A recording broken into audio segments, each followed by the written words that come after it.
Hello, John Mason. How is everybody? Hope you're all well. In the past week, I had the good fortune and pleasure to have fun times with some fine ups, fine young activists in the labor movement. I mean, these kids are very much the future of the movement. With these kids, the movement's in safe hands. One was a group called Yo Philly, young meaning young organizers, trying to be all Philly there. Anyway, I took part in a labor history quizzo with them. My team didn't win, but I had a pretty good time with them, and they're very sharp, very sharp. Can't pull over anything, put anything over them.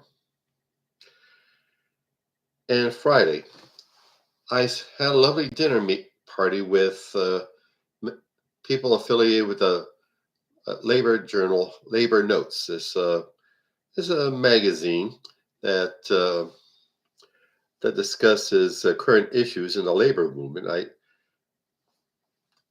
I don't always agree with it, but hey, you don't have to agree with everything, and uh, and that stimulates good discussion, which hopefully leads to some action.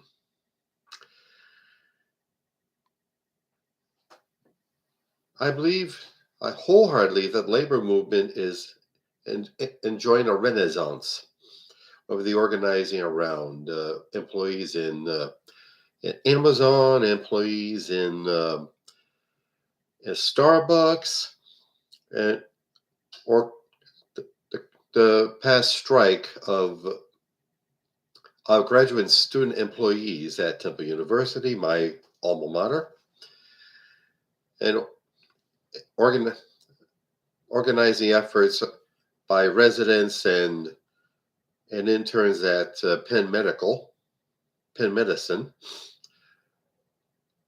and organizing efforts at Rutgers among faculty. And such organizing among working people, the vast majority of Americans is crucial because we have up against us a capitalist class and metastasizing itself in our political system with its vast money for campaign contributions. I use the term contributions guardedly because they're just glorified bribes. But anyway, we have seen uh, the benefits, if you can, of the so-called laissez-faire capitalism. If just, that's the whole litany of the Reagan administration before and continuing on is we must leave the business class alone. We must not regulate them. Let them do what they have to do. And don't think about taxing them. Well, here's a taxing situation. In East Palestine, Ohio, you might remember a series of tanker cars belonging to the Norfolk Southern Rail Line caught on fire. I don't know if they've ever assessed yet the effect to the region, like the contamination of the air and the ground and the water, and the health risks to the residents in that area. But it has to be huge. It has to be dealt with. Employees of the Norfolk Southern Line kept warning the management that it's dangerous of the dangers of affecting the line, but the corporate moguls, in their wisdom, just paid no damn attention to them. But why should they? They're little underlings. They know everything.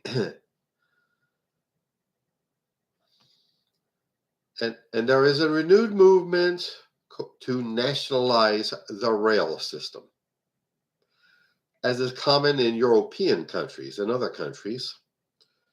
It's no different from at the turn of the last century when Socialist Party candidates got elected to municipal government. One of the things they did was to uh, municipalize, have the city take over the certain public utilities like the gas company and the electric company and the trolley company, the public transit system of the day. This is just an extension of it. Let's call for it. I sure do.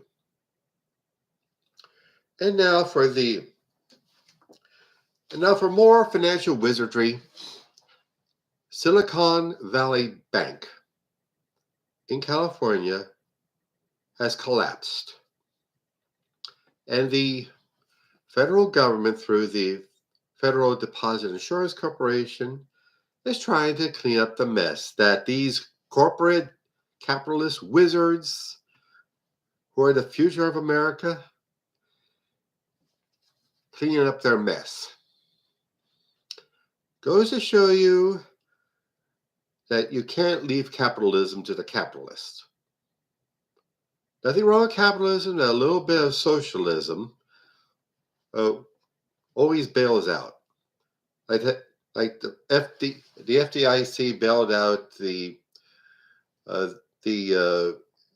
savings and loan corporations by the tune of $500 billion early in the 1990s. I'm old enough to remember that. And 2008, the FDIC bailed out the entire mortgage industry. And now I hope to God they don't bail out the Silicon Valley Bank.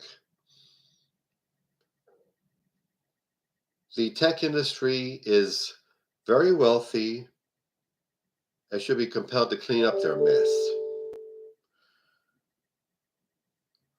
It is kind of funny. Ha ha ha.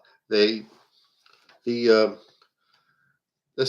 movement is continuing to forgive all student loan debt, and as always being talked down and ignored and condemned by the conservative right-wing Republican apparatus as not being fair to working people. However, these people who depended on the student loan program to make it through college, as I did, are also struggling to hold a job and do their jobs and take care of their families. They're not some sort of stereotype welfare queens like they love to put out. It's those people working kids from working class families who are probably the first people in their families to go to college, as I was, need the financial relief a hell of a lot more than these trillion-dollar corporations who keep begging for more money from the federal government. And what they do with that money, they purchase their own stock so as to raise the value of the stock currently on the market, and also pay themselves lavish bonuses and retirement packages. That, my fellow Americans, is corporate socialism. Socialism for the social register, welfare for the wealthy. We must put a stop to that. Okay.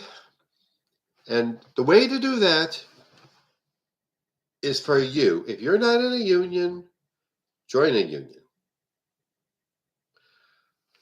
And also, if you're retired like I am, you can join one of the ancillary organizations, what they call constituency groups, retirees for unions, for union members, retiree groups of unions, like me with AFSCME District Council 33. I belong to the Golden Age Club. That's the retirees organization. And if not with a union, find a community-based organization to get involved in. Because that's how social change takes place, from the ground up, not from the top down.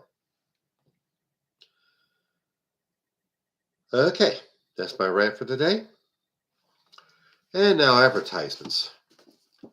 This is my novel, backwards, Soldier of the Cross. Is the story of David Lucas, who earlier in his life, early in the 60s, was a horde chaser and a drunk and a bully, gets in trouble in the army. A chaplain visits him at the stockade, and he becomes a fanatic born-again Christian. And he just spends his whole life trying to be a good Christian man, but it leads to disastrous results for him. Please look it up. It's available on Amazon. And also, Hemperific is a lovely little CBD product store located on Snyder Avenue near 15th Street in South Philadelphia. There you will find some of the finest cannabis-infused products. Flour and gummies and candies and lip balm and hand sanitizer and tea and dog treats. Yep, dog treats. Look them up, please. HemperificLLC.com. And also, Michelle Snow, my beloved career and business coach, will help you and guide you as you develop your professional career or a small business. Let you know what you're doing right, where you need work, and help you network with other up-and-coming professionals and small entrepreneurs. Please look her up. growwithsnow.com. Okay, we got our work cut out for us. We can do it. We've done it in the past. And with these young labor activists I hunt around with, the labor movement and the people's movement in general have a future. Thanks. Bye.